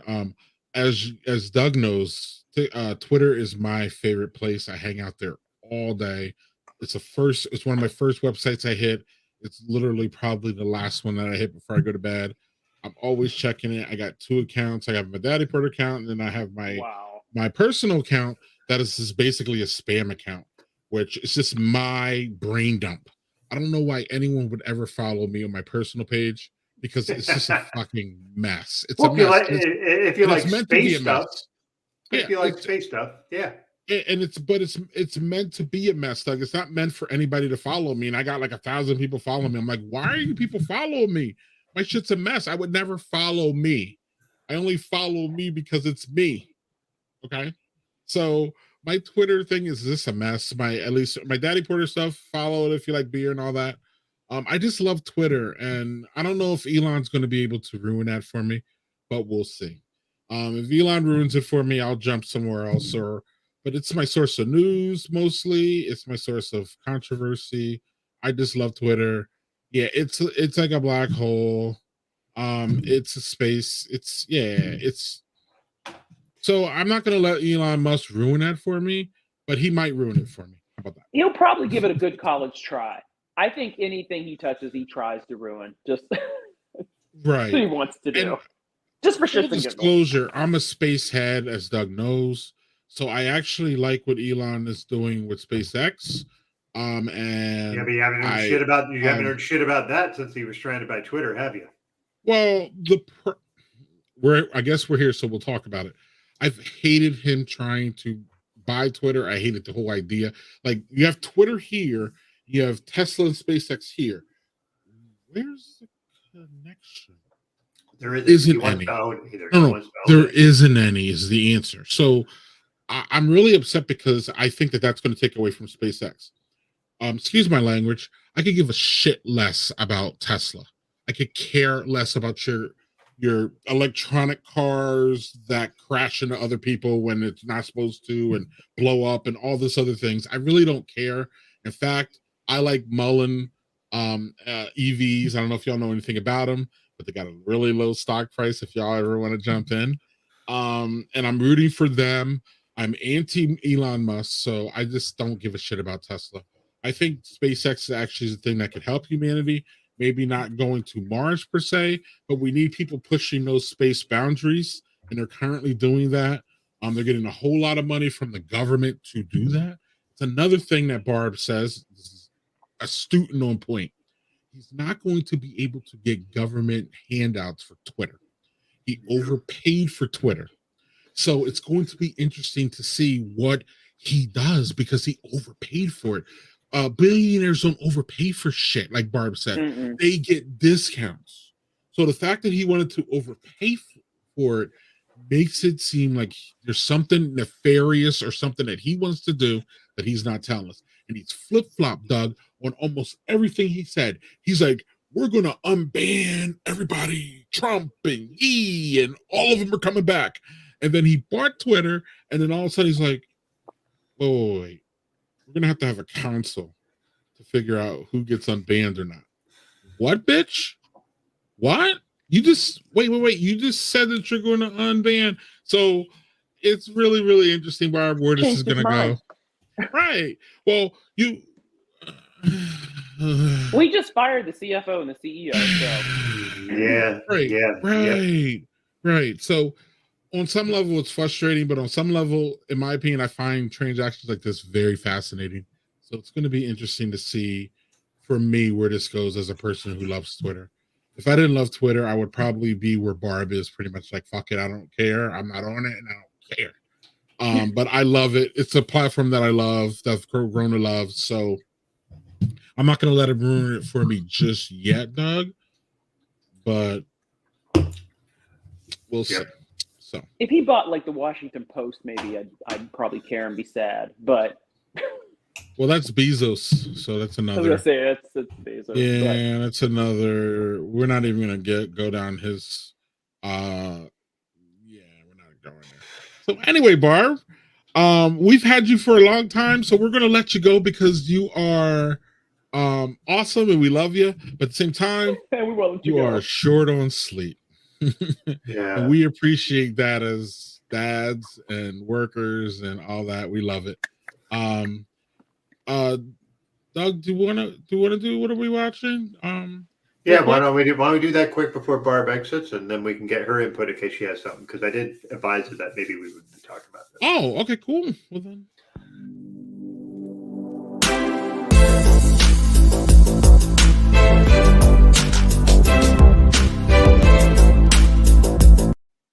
Ladies first, of course. Barb, do you have anything that you're watching that you want to share with us?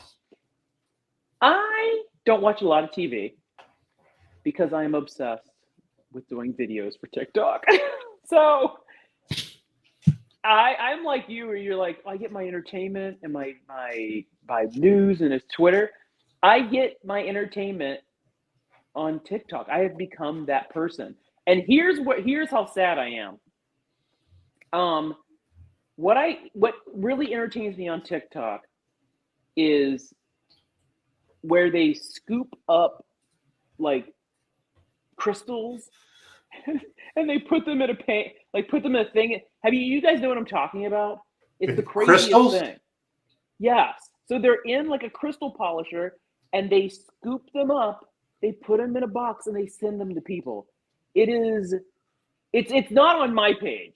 I don't have that on mine. But yeah. I'm obsessed with that and I watch that. And then it's funny, my friend who I did auto shows with is now a psychologist. And I posted, I said, you'll get obsessed with this. And she goes, I get why you like it because it's actually very calming. Scooping up rocks in sand is actually something she does like with her teenagers who have anxiety.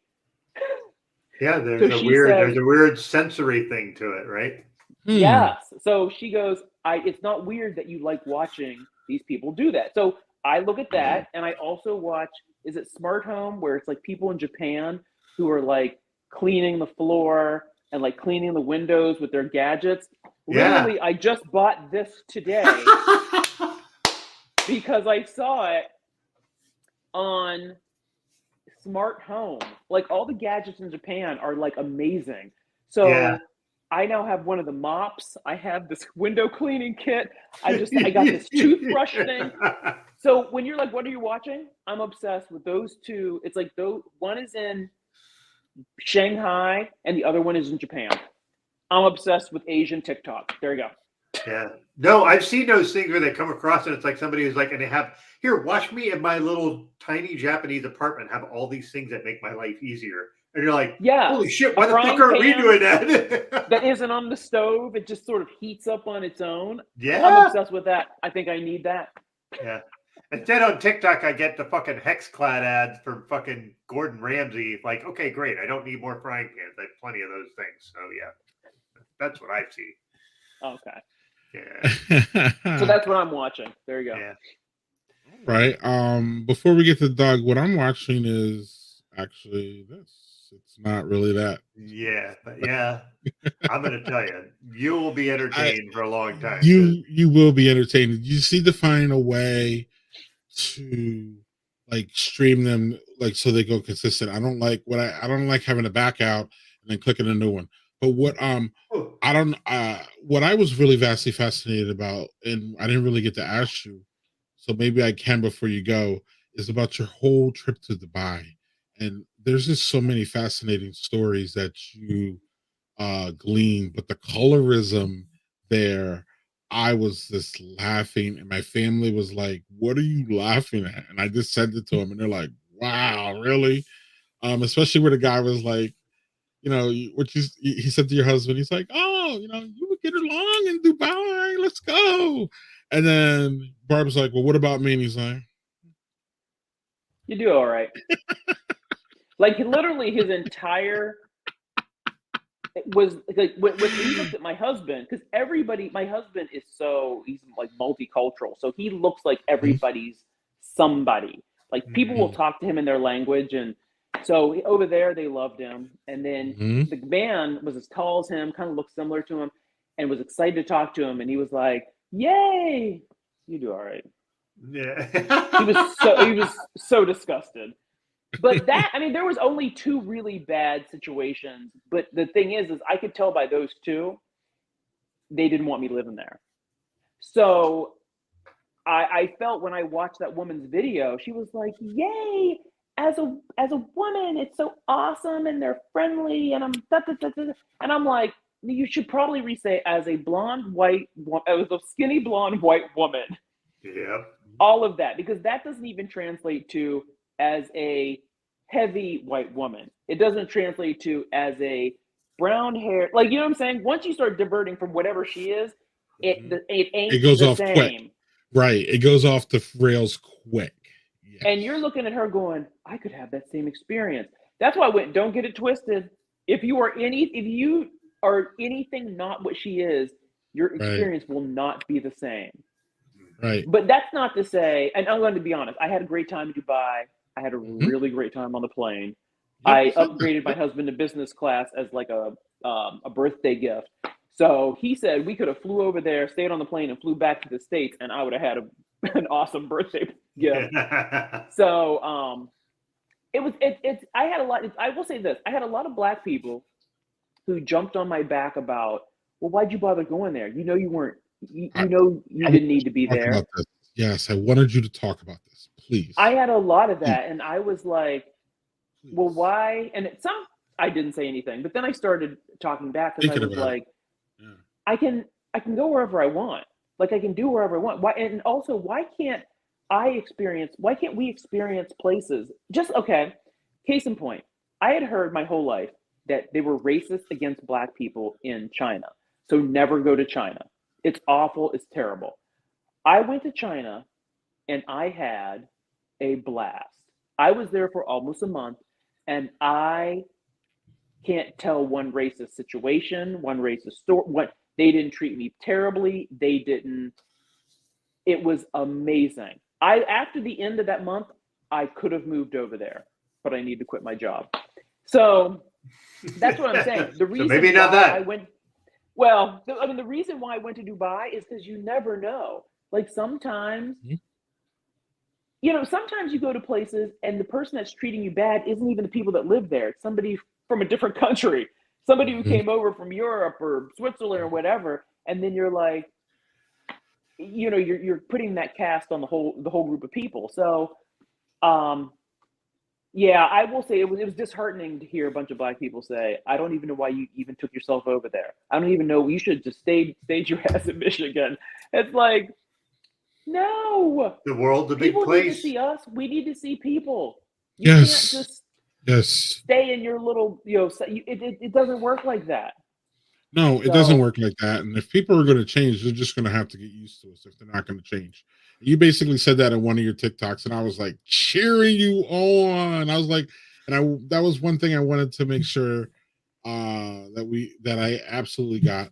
Again, y'all check these TikToks. I'm telling y'all, they're vastly. Siren of Stout. Vastly. I wish there was a way I could put siren stories in one little bucket. Because I have like a part 1, part 2, part 3. I mean, I wish I could just so you could just but I don't know how to do that. I don't know if there is a way to do that. So you got to go through all of them. Get on it. Get on it, TikTok. The only thing you got to do is put a Siren Stories TikTok, make it a whole separate one. Right. She'll probably get 10,000 followers there too. But then you have 2 different TikTok accounts to maintain. That's a pain in the ass. And the Instagram and the TikTok is a pain in the ass. That's why I just kind of go. I was just doing one and sending one to the other. I do more on TikTok because people are just more active on there. Like they literally feel. It's funny on Instagram. People are like cordial. On TikTok, people feel like they know you personally. Mm-hmm. Like. They want to get in your business. They're like, bitch, why'd you do that? It's like, why'd you do that? Hey. It's like, so TikTok is different, but I like it. I didn't think I would because I usually am like, I say a lot, but really nothing at all. But I like it. I think it's kind of cool. You say a lot and you mean it's great. I'm gonna stick with it for a Doug, minute. what's going on? What are you watching, Doug? All right, so I have two. First one is something called The Peripheral, which I am a sort of sci-fi nerd. So this is kind of like if you took Black Mirror and Mission Impossible and put them into a TV show. It is so freaking good. Chloe Grace Moretz is the lead character in that. Basically, it's like they have this VR thing that is like, it's not just that the VR is used to actually make you do things that you weren't expecting to do. It's only 2 episodes so far, so I think the next episode drops this week, so I'll have to check that out.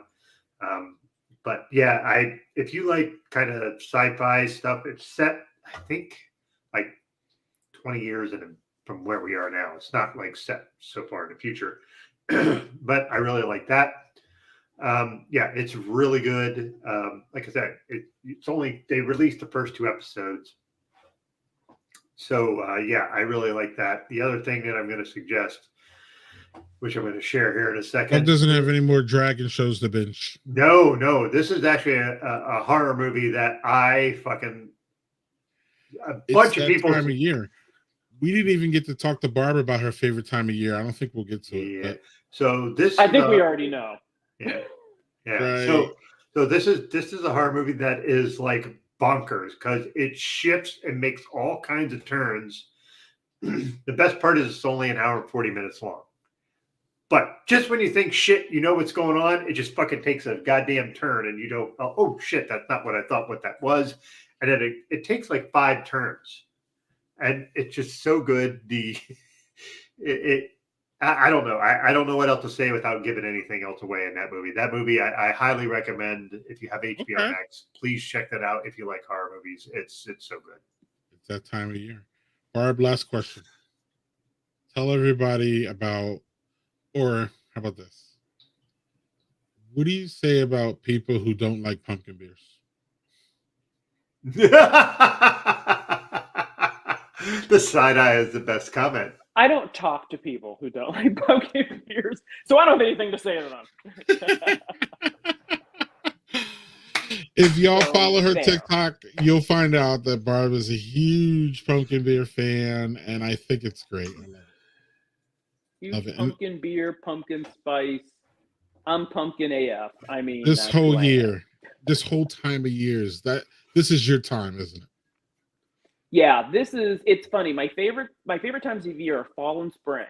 Fall because of pumpkin beer, pumpkin stuff. I love pumpkin everything. And spring because of track and field. Because, I love the smell of spring because it reminds me of the best times of my life. I'm that way about fall. Fall, I like the smell of fall. And they're just and the funny thing is like I used to be, prior to my heart attack, I was like a furnace. So I would go outside and it'd be like 40 degrees. I'd be in shorts and a t-shirt. Well, I can't do that shit anymore because I'm on a million meds. So the meds make me cold. And now I just bundle up and go outside. And I still love it. But like, it's funny because some people don't like fall because it's a harbinger for winter. Whereas like, I am just like, give me the falling leaves, give me the crisp air, give me all that stuff. I like spring too. Yeah, but I like spring too because it's also chilly and you can also kind of be cozy in that too, but in a different way. So, yeah. And Daniel's right. Friends who don't like pumpkin beer aren't friends. I think he was questioning that, but you know what, Daniel, you're right. No, I lied. I got one more question. For a competitive person like you, and what I mean by like you, I just mean like an athlete, and it seems like you take that and kind of apply that to different areas of life. You have $100, Barb, and you got to tell me which one of these gives you the best shot to keep that $100. Is it pool, chess, darts, or ping pong? Ping pong. Oh, okay. What you got, Doug? Darts. Darts? Yes. I'm a basketball player. There's a follow through on darts. What about you, Greg? Mine is absolutely positively chess, but I will probably get lit up. But it is my best shot out of all those though. Ping pong is tough. Ping Pool, pong's fun. Ping pong's fun as shit though. It's fun, but it's tough though, man. Pool never got. I mean, I like it, but I'm not really good at it. Darts, I'm horrible, and yeah, so it has to be chess. Darts would be my number 2. I like to play darts too, but ping pong kind of reminds me of a small tennis, and I did used to play tennis, and my kid's playing tennis right now. So yeah, I love tennis. I love it. I used to play tennis. Is so fun. Yeah, Daniel says ping pong if you had to choose one, but maybe. Yeah, I could probably just hand over my $100, but yeah, I like all the others, but darts, like I might be okay at darts. That's the only chance I have. Darts is a great bar game. They all are pretty good bar games though, JHG, right? Besides chess. Chess is not really a bar game. That would be. You didn't have beer pong on there. Oh, that'd be a great bar game. No. Or flip cup. That's perfect. Flip cup versus beer pong, which is better? Ooh. I'm not really good at flip cup. I'm better at beer pong. Beer pong. Me too. Yeah. I like flip cup. I like beer pong, but flip cup's my jam. So. Yeah, if somebody lets me play either one of them, I'm good. But yeah. I get to drink beer and okay, great. Yeah, that's what I'm saying. I remember I was at a place in Vegas where I was working, and in a casino there was beer pong. I've been like, that's where I spend all my time. And that's where the whole team I was with, we went and played beer pong. It was legitimate, like the cups and the tables, and it was in the casino. Like you could play beer pong. It was a room, the beer pong room, and that is where we hung out, and we shouldn't have. That sounds like a lot of fun. It was a lot of fun. So Barb, I keep saying last question. I promise you this is my last question. Sure. I don't hear my kids, so we're all good. Okay, cool. Is this did we miss anything? Is there anything that you want to talk about that we didn't get about you? You're so multifaceted, you do so many things. So I know there's something that we missed. But Doug and I tried. We really gave it a good effort. I believe. So hard and came so far. Right.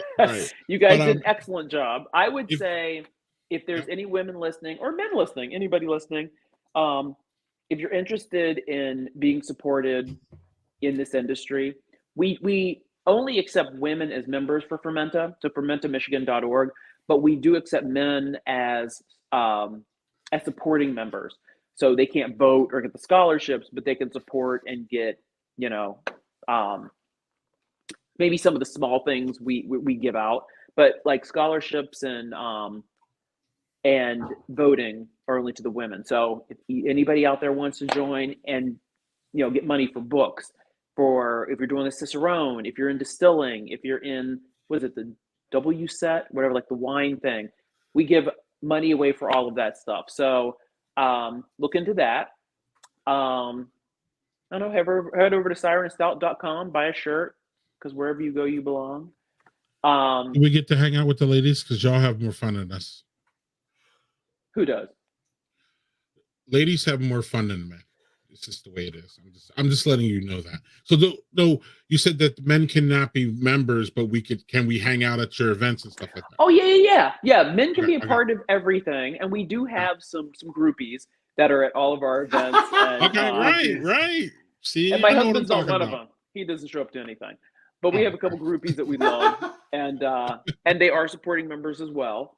So You know what? You can't have one without the other. I mean, the only way we can get ahead as a group, as a people, is everybody needs to get on board. When they were saying, there was something about if a minority is trying to not be oppressed.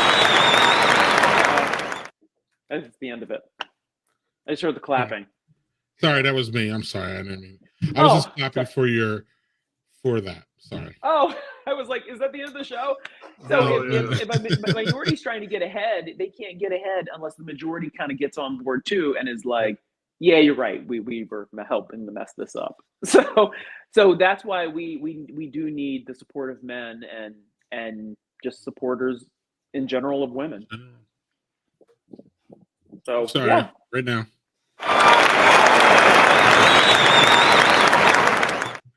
All right. Doug, anything else? No, just Barb, thank you for joining us.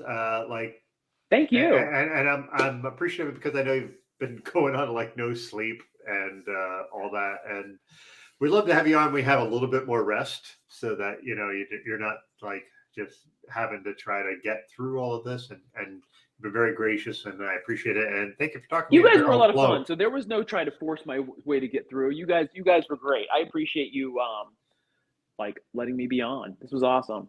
Yeah. So we'll hopefully be able to have you on again. It's probably not going to be till New Year, but if you have stuff to work on and want us to talk about, please let us know, because we do have sometimes on segments on the show where we talk about past guests and what they're doing. If there's things you want us to do, we will happily share through our network. Yeah. Okay, excellent. Thank you, guys. I like to scream about our guests, so absolutely. Yeah. And Daniel says everything. He's always great with his words, so that's Daniel's like the smartest guy in our group, so yes, right. Yeah, hopefully I wasn't super boring. The last I remember I did a podcast a couple of years ago, and I'd gotten off a plane, drove it. I came from LA, got off the plane, came in, was on a podcast, and I thought I was being like. And I rewatched the podcast, and I couldn't even watch it. I was like, I'm so boring. I was like, because my interview, I was exhausted. Because I was like, I was working, I flew in, did the podcast, and I was like, I couldn't even watch it. So hopefully I didn't completely bore you guys. You did not, for sure. Please. So again, I would talk to you for another hour, but again, I would feel bad doing it. So we're just going to let you go. Hopefully you join us in the post-production. Yeah, if you can, if you need to rest. If not, we understand. We get it. So I just wanted to thank you again, Barb. You've been great. Fun. It was awesome meeting you at Barrel and Flow. If I didn't make that apparent then, I probably did. So cheers to you, everything you're doing, and hopefully we'll talk to you soon, maybe next year sometime. Awesome. Thank you, guys. We'll absolutely see you at Barrel and Flow too, right? I would love to do Barrel and Flow, but I would also like to do the great taste of the Midwest, Craig. Especially since you live 20 minutes away. Yeah, but you got to tell me in advance, and then I can mitigate that. Then maybe I can actually drive to Greg, because he's driven this way twice, and it's my turn to go his way. So. Look, if y'all gonna come, I'll stay at the Midwest. But if y'all going to Barrel and Flow, then I gotta go to Barrel and Flow. So wherever y'all go, y'all dictate where I'm gonna go. All right, we'll figure it out. But if y'all come to Madison, I'll roll out the red ass carpet for y'all, man. We're gonna have a whole ass great time for a weekend. So, and I've never been to Madison. I didn't even know there were black people in Wisconsin. There's a handful of them. Greg's one of them. Right. It will be you, me, and your husband and your daughter. It'd be cool. And that's it. Barb, thank you. And stop saying that you're boring. Jesus. You're not. All right. I wouldn't normally. I just said that because if I'm tired, I feel like we're not going to let that slide though. Here, we're just not going to, right, Doug? It's not going to happen. So, thank you, Barb. Thank you, Barb. Thank you, guys. Yeah, it was great. Cheers. Thank you for being here. Doug, I want to thank you for another fabulous guest. She was awesome. Yeah, she awesome. Yeah. Hey, do you have a wrap up for a beer? You have a wrap up for beers you have? We're gonna wrap up. We didn't even ask her what her beer. Talk about her beer, but we'll get in there.